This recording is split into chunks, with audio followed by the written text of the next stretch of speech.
అండి.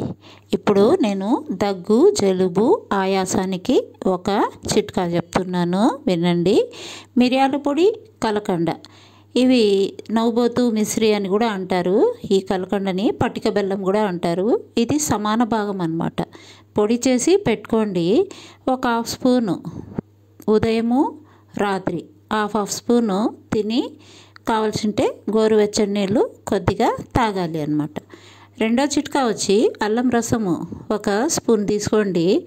స్పూను తేనె కలపండి. కలిపి చిన్నగా మనము వేలుతో తీసి నాలుగుకి అద్దాలండి.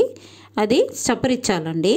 అలా సపరిస్తే మనకు జలుబు, దగ్గు, ఆయాసము బాగా క్లియర్ అయిపోతుందండి.